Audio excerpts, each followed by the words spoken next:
Which means, Venice, legal pa rin tayong kasal. Nagulat man itong si Vince matapos niya makita ang kamukha nga nitong si Venus na ito nga si Tata. Agad naman niyang ipiniliwanag na ito'y kanyang kadabdikara dahil wala silang ibang option kundi ang kumuha ng kamukha niya nang sa ganon hindi masira ang kanyang career at maisagawa pa rin ang mga naiwan niyang mga promotion. Mabuti naman at maayos na nagampanan ni Tata ang lahat-lahat kahit wala siya. Nagtaka naman itong si Jim, sinabi niya kung paano napapayag itong si Francis. Ngunit wala siyang option dahil ayaw din niyang masira ang kanyang pangalan sa mga Palma, lalo't parating nga ang mag-asawang Palma. Kaya para mag-pretend na nga itong si Tata nang sa ganun ay walang masabi ang mag-asawa. Ngunit hindi pa rin siya makakalusot dahil ito nga si Sir Gob ay nahanap ang pagkain nga na niluto nitong si Tata kung saan nasarapan siya ang batchoy na nilagay nga sa buko. Kaya naman sa pangalawang pagkakataon, ito nga si Tata ay gagampanan muli ang pagiging Venus kahit siya ay naroon na dahil nga sana disgrasya nga itong tunay na Venus. Kaya naman hindi niya magawa ang inuutos ni Sir Gob. Sa kabilang banda, isang malaking problema nga ang narinig nitong si Venus tungkol sa katotohanan na valid pa rin pala ang kasal nilang dalawa nitong si James. Dahil nga sa eke ang nakuha nilang abogado at pumalpak ito na asikasuhin ang diborsyo nila. Kaya naman invalid ang nagiging kasal nga nitong si Francis at itong si Venus.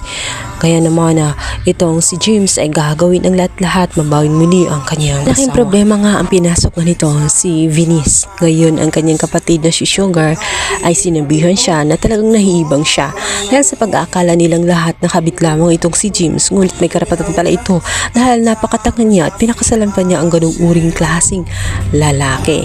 Kaya naman maging ang kanyang ina ay galit na galit dahil sumugod naman itong si James upang sabihin ang katotohanan.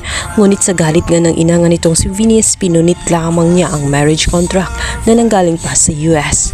Ngunit kahit anong gawin niyang punit ay hindi niya mababago ang katotohanan na ito nga si James at si Venus ang totoong mag-asawa at invalid ang kasal ni Francis at nitong si Venus. Kaya naman kapag nalaman ng mga Palma ang katotohanan, maaring maging etsapuera ang totoong Papaano Venus. na lang ang kalagayan nila tungkol sa financial ngayong nakasandal nga sila, lalong-lalo na at ang kanyang ina ay may malaking pagkakautang. Dahil nga sa pumasok ito ng sugalat, nagkakautang ngayon ng 250 million at ngayon ay may taong naghahabol sa kanya at nalalagay na nga sa alanganin ang kanyang buhay. Kaya naman itong si Venus ay napipilitan at pinilit niya talaga na pakisamahang muli itong si Francis dahil sa financial na support. Dahil nga para sa kanyang ina, tanging sagot sa kanilang mga problema ay walang iba kundi itong si Francis.